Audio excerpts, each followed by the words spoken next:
What's good, y'all? It's your girl, Kristen Ayana, and before we get into this episode, make sure you like, comment, and subscribe, and turn those post notifications on to stay tuned with Black Talk Radio. Welcome to Black Talk Radio, hosted by Kristen Ayana. Listen as we discuss the latest in Black culture, Black news, and Black entertainment. What's good, y'all? It's your girl, Kristen Ayana, and welcome back to another episode of Black Talk Radio, where we discuss the latest in Black culture, news, and entertainment. Now, I am very excited because I have a very special guest who I have with me today. Anae. Hey, girl. Hey. Hey, thank you for having me. I love this outfit. Thank you. I'm feeling good. It's been a great day. Okay, I love that. Here. The weather is not that great, but you know what? We're pushing through. Yes. You never know with this, like, wannabe spring. Yes. But, like, not. The show must go on. Right. Yeah. The show definitely must go on for sure. For those who may or may not know, can you just tell us, of course, like, where are you from, a little bit about yourself, and, like, what made you get into music? Okay. So, hey, I'm Anae. I'm from the Bronx, New York. My parents are both from Jamaica. So, yes, got that in the bloodline. I started making music maybe when I was, like, 13. Mm-hmm. But I started putting out music when I was 18 or 19, I believe. What was the other question? I'm sorry. And, like, what made you get into music? What made me get into music? I grew up in the church, actually. Mm-hmm. So I grew up around a lot of gospel music. And honestly, I have two older sisters, mm-hmm. but they're, like, way older than me. So I was kind of like an only child. Yeah, like, they weren't really in the house. Okay. Or, like, we just didn't have a lot to, like... You know, like, do together. You're right, because of the age difference. Mm-hmm. So, like, I was alone a lot. So, I think because I had so much free time and my mom had me in the arts and stuff, I was dancing. Mm-hmm. I just, like, spent a lot of time with my emotions and my thoughts. And so, I really found a passion for music. That's fire. Mm-hmm. I love that. So, as far as, like, growing up in the church, were you, like, a part of the choir? Yes, so my dad is a pastor. Oh. Yeah, so I had no choice, really. I had no choice, but I loved it, though. Mm-hmm. Like, that was the first place I really felt, like, safe singing in front of people and not shy. Yeah. Okay, nice. And when you started, like, recording music, you know, and going to the studio, that was around 18, 19, you said? Well, I was recording, like, gospel music and stuff when I was, I think, 11, 12. We would, like, burn them on CDs and stuff, like, yeah. So I was going to the studio around that time. I would go to school. I'd have, like, a dance class, and then I'd, like, go to the studio, be doing homework in the studio, all that. And then I stopped for a good period of time because I kind of, like, had a falling out with the people I was working with. And then I picked it up back on my own around, 18, 19. And what would you say is, like, the difference from when you were going to the studio when you were younger versus when you started going on your own as an adult? So I was working with a lady from this creative arts center that I used to go to when I was little. And she stopped working at the center, but my mom had her number on a magazine. And I told my mom, I was like, I want to, like, do voice lessons still, though. Like, I know she's gone, but can we, like, get back in contact with her? So she called her, and then we set up, like, weekly voice lessons and piano lessons, and she would come to my house, and we would pay her, like, $70 an hour. Yeah. So when we would go to the studio, she had, like, the creative control. I couldn't really do, like, the ideas that I had, you know? So I really didn't like that, honestly. I like being able to express myself right, freely. Of course. That's the whole point of being an artist, is to express yourself. So now that I'm there by myself, it's like I get to just play around and have as much fun as I want. So, yeah. That's dope. And I think, too, like, you're definitely able to make the best art when you're free and, like, there's no, like, constraints, for sure. Yeah, and I didn't really want to do gospel music. I did gospel music because that was the expectation from my parents. Like, when I said I wanted to do music, they automatically thought I wanted to be a gospel artist. So when I was, like, maybe, like, 15, I was just like, guys, this is not my bop. I love gospel music, but being a gospel artist comes with, like, a different type of responsibility. Right. That I just don't want to carry. I mean, and that's fair. I think as artists, you even hear, like, other artists talk about how they may have started in one genre and they had to, like, switch to another. So I think that, that makes sense. Now, when you told them, like, you didn't want to do gospel anymore, were you nervous? Because, like, you're a PK. So. Yes, I was nervous. It was a whole conversation, like a whole sit-down conversation. It was so dramatic. My dad wasn't a big fan of that idea. The industry is scary. So, like, I think it was mainly concern. But, yeah, my mom was a bit more supportive. But me and my dad had a whole falling out about it. And how do they feel like now that you're doing it? Oh, my dad is always showing people my music. Oh. Always showing people my music. He's like, send me the link to this. And he gives his customers my number. So they can call me and get the link. And I'm like, Dad, like. I love that, though, that they end up coming around. Yeah, very supportive. That's really good. Now, you mentioned that your parents are Jamaican and that you grew up in the Bronx. Yeah. So how would you say that has, like, influenced you just as an artist? There's so many Jamaicans in the Bronx also. Yes, the Bronx is a big melting pot, for sure. My parents weren't really into, like, the vulgar dance hall. Like, they were more into reggae. Okay. And so when I started making beats when I was young, too. When I started making beats, I took a lot of inspiration from reggae for some reason. Got it. And I don't show a lot of people my beats. It's like a little hidden thing that I do just for myself because I don't really, like, enjoy it that much. I kind of just do it to see if I can. But, yeah, when I started making beats, I took a lot of inspiration from reggae. What else was going on around there? I mean, a lot of Dominicans in my neighborhood. So a lot of Spanish music. I went to Catholic school. So, like, I just had a lot of influence from, like, the rap and stuff we would listen to at the time. What else? My two older sisters played a big part in my music influence. I think they played more of a part than my Caribbean culture, honestly. Really? Yeah. What kind of music did they listen to? My sister that's in the middle, she listened to a lot of rock, a lot of Coldplay, a lot of Radiohead, like a lot of rock and just like music that I wasn't hearing, you know? So she exposed me to that, those genres, sorry.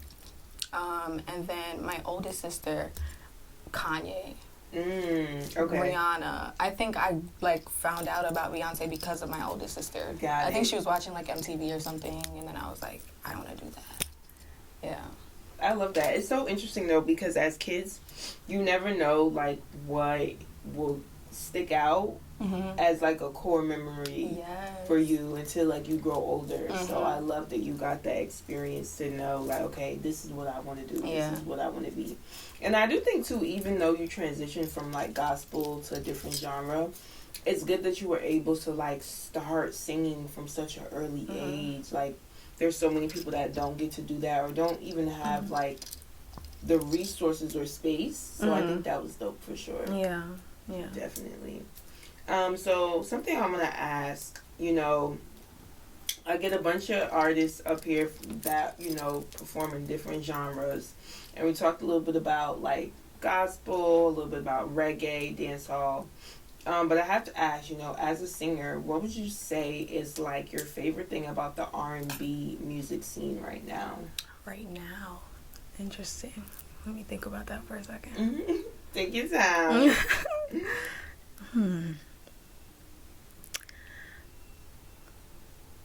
I think I love that a lot of artists are like paying homage to who came before us. I absolutely love that. I think that might be my favorite thing about it right now.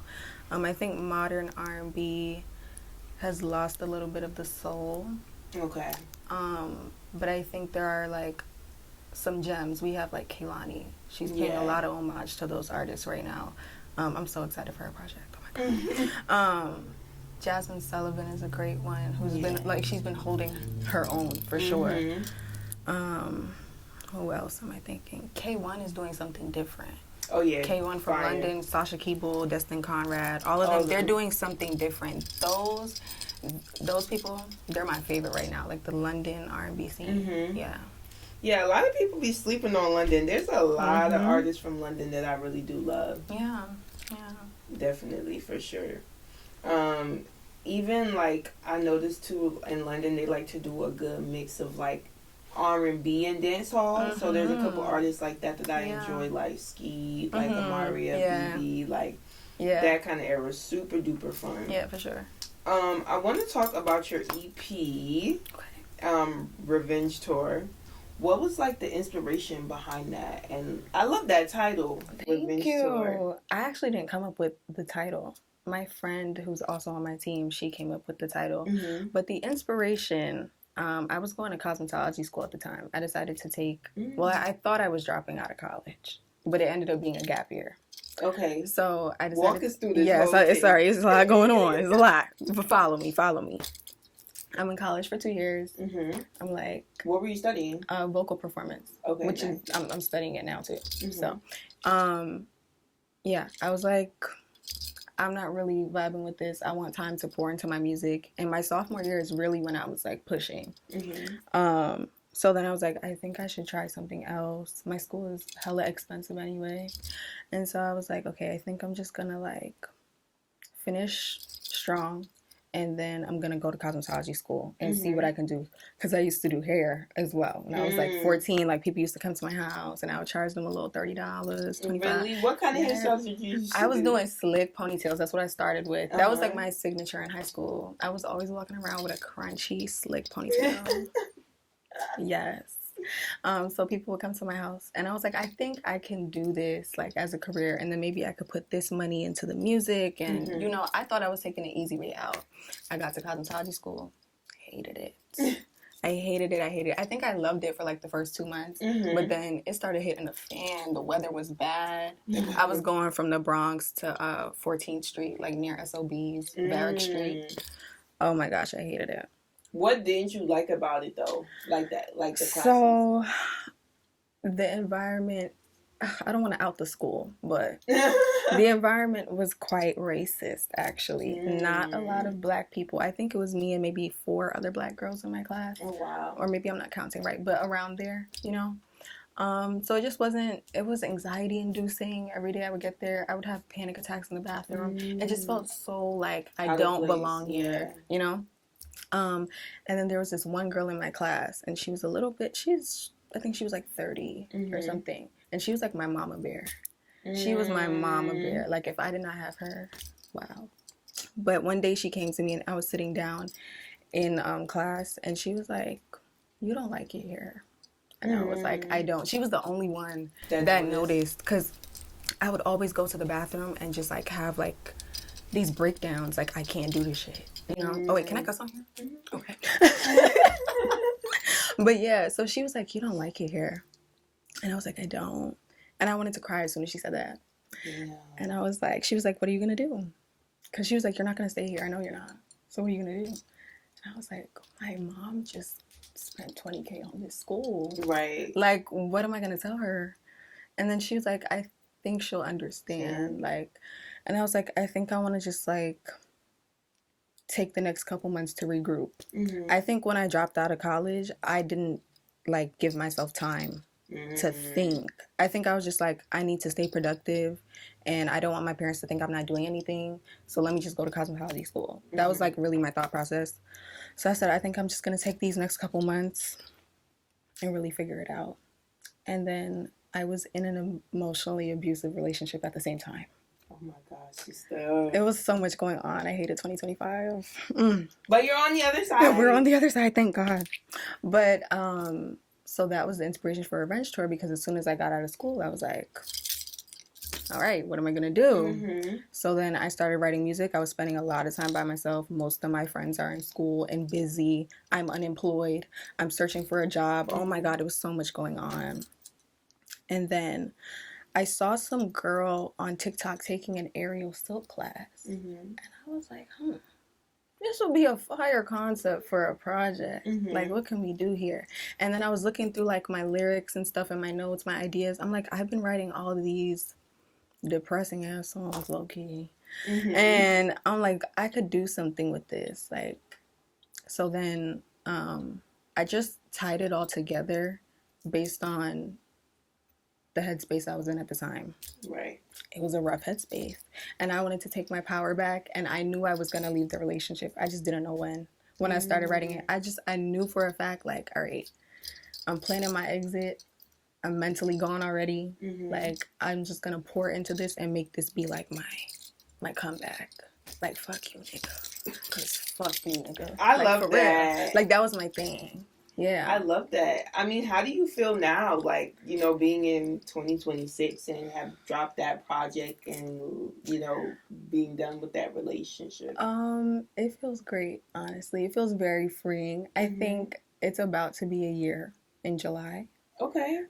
So right now I'm having a little bit of like artistic grief. I kind of miss like writing those songs and like the process of it all, like the fire that I had when I had those ideas.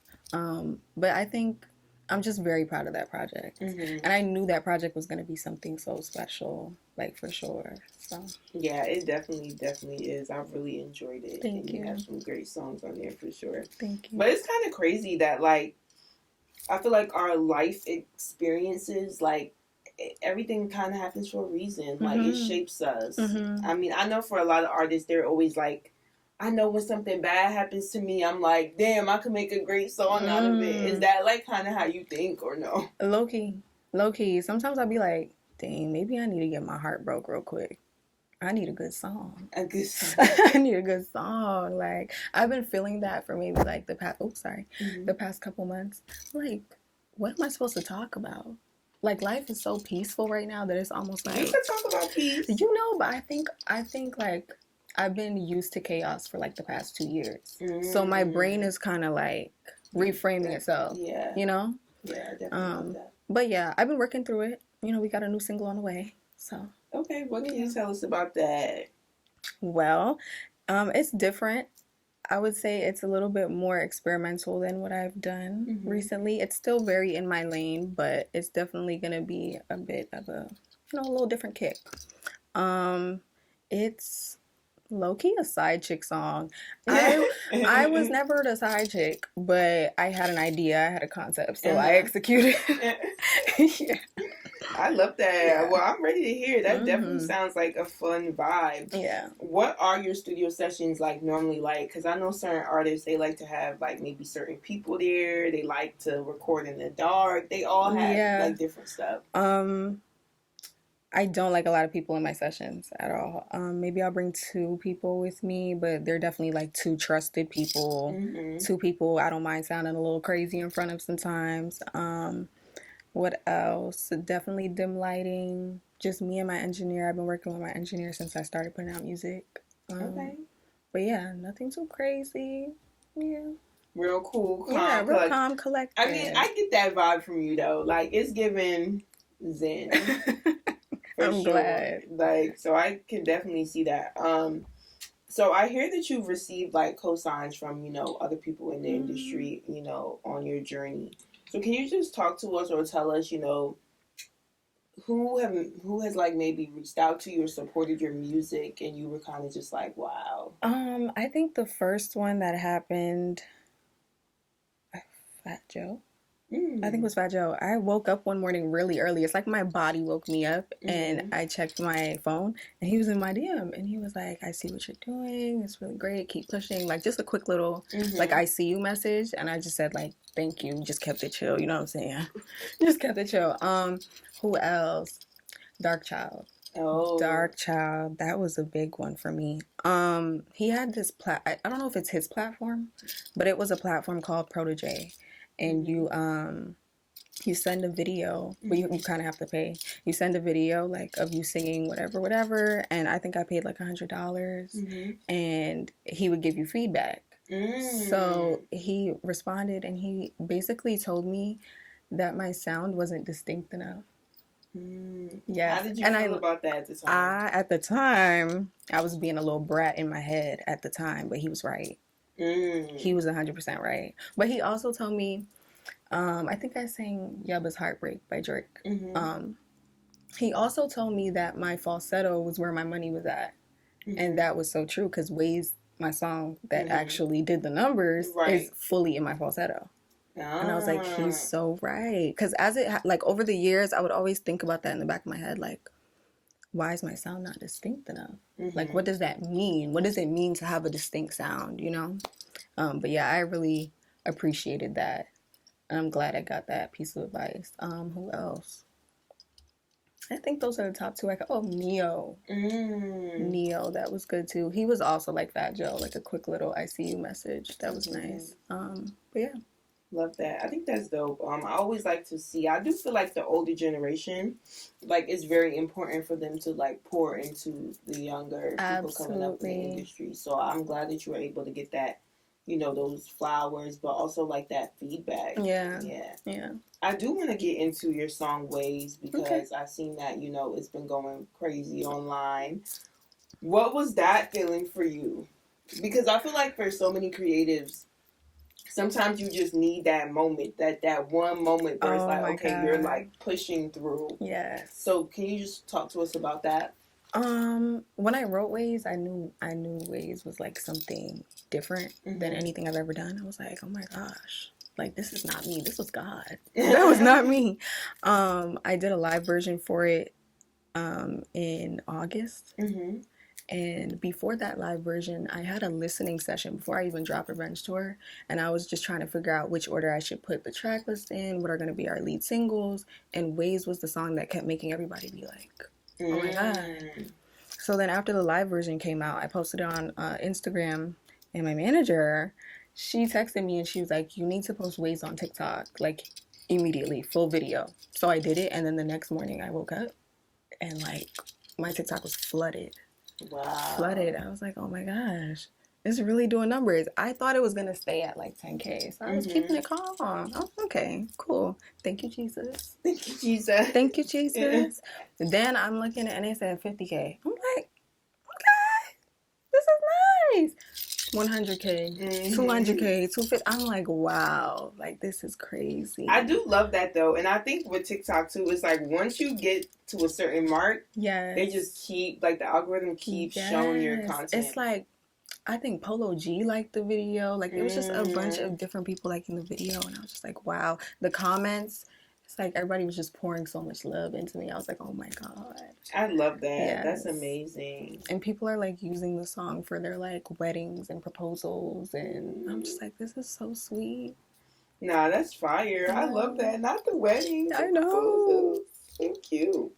Now, I want to talk to you a little bit about just like, do you mention your manager, so like, do you have a team, and kind of like, how was that formed, and how would you say that has been, with being like an independent artist? My team is definitely still in the making. Right now, the two main people I am working with are my friend Kadia and my manager Danny, who's also a friend of mine. But beforehand, it's changed a lot. I've had a creative director. We're still friends. I just think it's hard when you're working with friends sometimes because sometimes schedules don't align, or there's a lot of things happening in people's lives. Right. And then I'm also a small artist, so like I'm not really giving percentages out right now, if we're being real. You know what I mean? So it's more about working with people who have a passion and like a drive for it. So, and believe in you. And believe in you 100%. She believes in me. I can tell. Yeah. She believes in me. I appreciate it so much. Like it's a belief that I haven't felt from anybody on my team in a long time. She believes in me. Like she pours into me like it's her career. And it is. I mean, But yeah. I love that. I think that's really important. And I always say too, like, it really does make a difference when you have like a good manager, because as an artist, then you can just get to focus more on the music and not so much of like the behind the scenes that I think takes up so much of an artist's time. Yes, absolutely. Sure. It's really doing it by myself for a while. It's so draining, so exhausting. I think that's also why I needed a break from school too, because I was doing it all by myself and doing school, and I was just like not balancing it well at all. So yeah. Now you're free. Yes, thank God. If you could work with any artist, who would it be and why?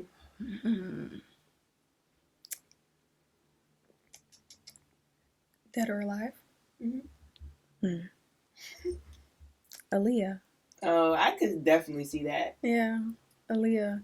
I already get a lot of Aaliyah comparison. And I feel like I feel like our voices would just go well together. I feel Yeah. like what we talk about in our music is kind of similar. Right. I feel like our styles are similar. Like, I just feel like that would be an honor. Yeah. Oh, I love that. Yeah, she was so fire. Yeah. Like, and I think too she had like that grace. Yes. That poise, energy. So I could definitely see that within you too. With a little bit of edge. Mm-hmm. Love that. Now, my final question: if you could leave your supporters, people that listen to your music, with one thing to remember about you, what would it be and why? One thing to remember about me. Mm-hmm.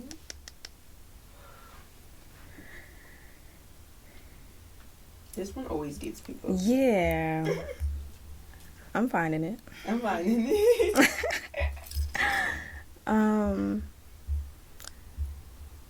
Being vulnerable Mm-hmm. or being emotional does not make you fragile at all. It doesn't make you weak. It actually makes you stronger. I think I would leave it as simple as that. I love that, and I definitely think that's something that everyone could like take away from and learn from. Mm-hmm. And I feel like you express that and you give that in your music for sure. Thank you. Yes, So, that's yeah. the goal. Thank you for having me. Of course, you gotta come back. Thank you so much course. for chatting with me. To this camera right here, just let everyone know where they could find you, follow you, all that. Hi guys, it's your girl Anae. You can find me on Instagram, TikTok, Twitter at Fairly Odd Anae, FAIRLYODDANE. Awesome. Thank you so much. And of course, we're wishing you nothing but the best. Thank you, likewise.